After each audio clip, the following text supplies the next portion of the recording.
Hello everybody. In this video I will show how to set up LAMP stack in Ubuntu.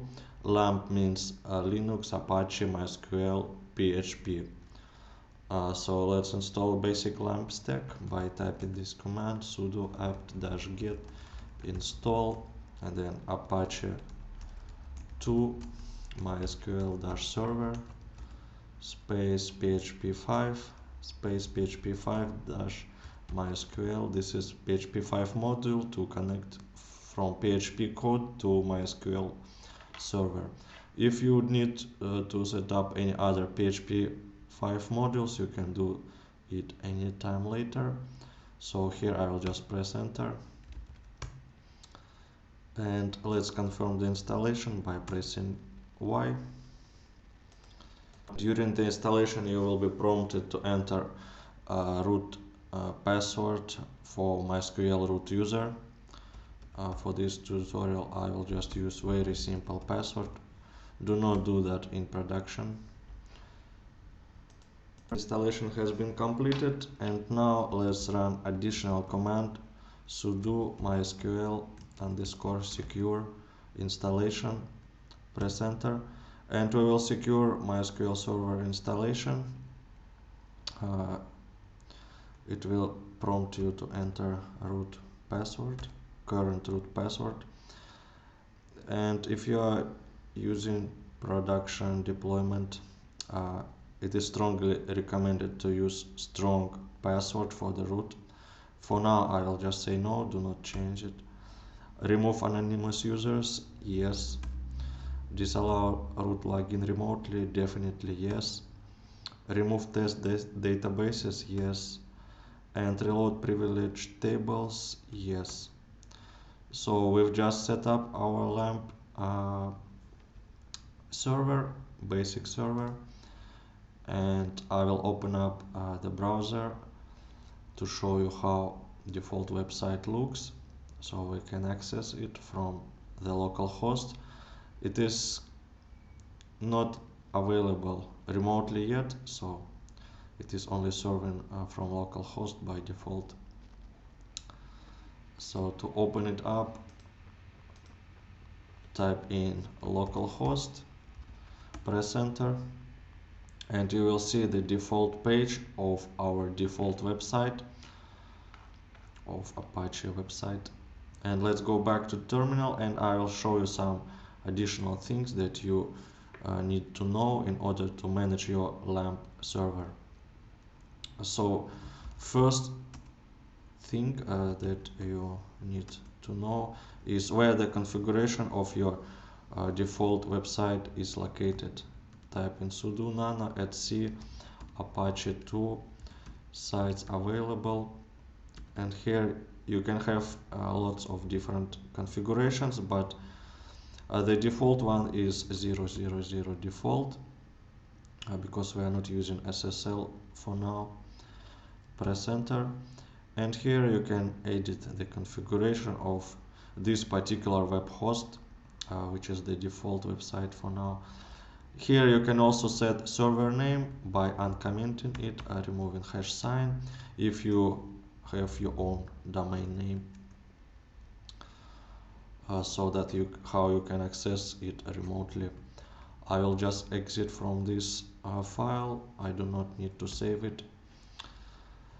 And also, if you'd like to disable some of your virtual hosts from Apache that are currently running, you can use this command sudo a to this site. This means disable, and then the file name, the configuration file name 00 default in our case, because we have only one site enabled. Press enter and it will be disabled. Then we also need to reload Apache by running this command sudo service apache 2 reload. And if we go back to the browser, I will try to reload page. You will see that it is not loading our website by default, but it is still showing directory listing, which works by default, and this is not really secure to show directory contents, and let's disable it. To do that, we need to edit Apache configuration. Type in sudo nano etc apache2 and then apache2.conf. Here scroll it down a bit and then find the place where our root directory is defined. This is the one that we need, /var/www, and from here we need to remove indexes, the word indexes. Save the file, and now we need to restart the server, Apache server. Type in sudo service apache2 restart, press enter. It will be restarted, and after that we are ready to check our local host again.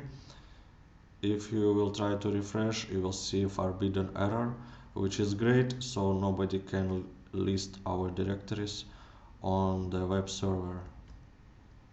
So let's enable our default website again.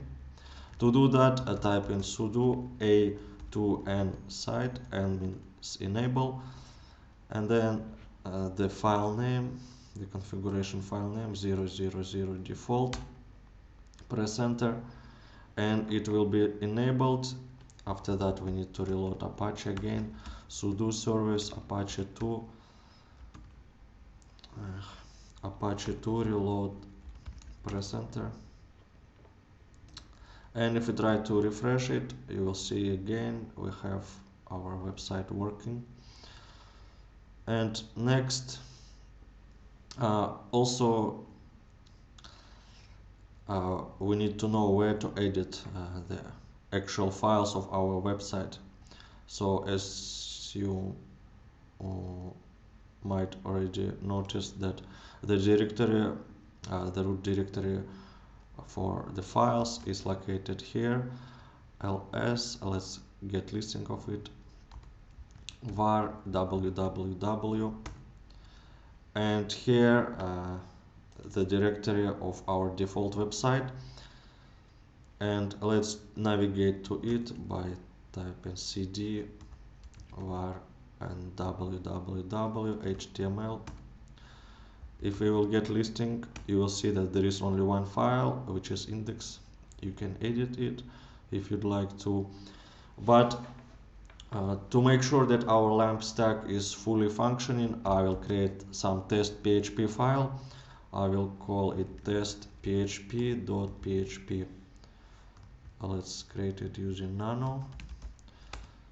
And here we will enter some PHP commands to make sure that our PHP is working. $sign, question, PHP.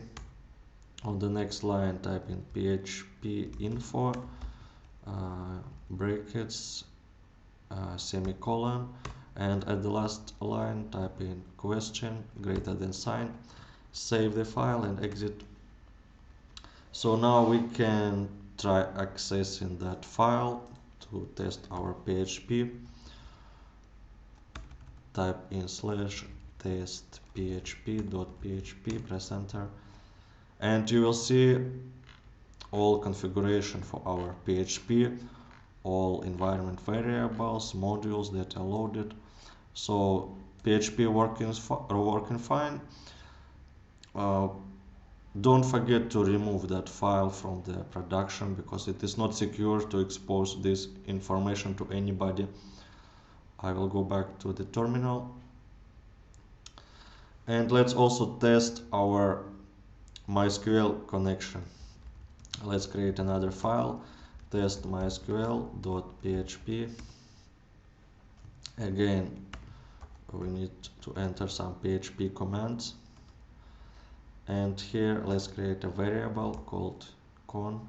Variable needs to be started with $sign and then equals mysql underscore connect, and then in brackets and in quotes type in host name, localhost, and then user MySQL user. I will use root just for testing, but do not use root for any PHP application in production.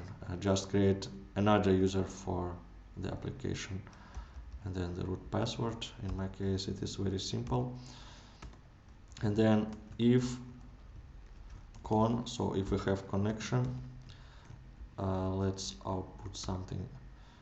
Type in curly brackets, and then here echo, and then in quotes type in MySQL works fine. And then at the end, don't forget to put semicolon. Save the file and exit. And let's go back to the browser. Here type in test mysql.php, and here you can see the message MySQL works fine. So our LAMP stack is working completely with PHP, MySQL, Apache, everything works. Let's remove the PHP files, so we don't need them anymore. So this is how to install a LAMP stack on Ubuntu. Stay tuned, in the next video I'll show how to install WordPress and some other things. Thanks and bye.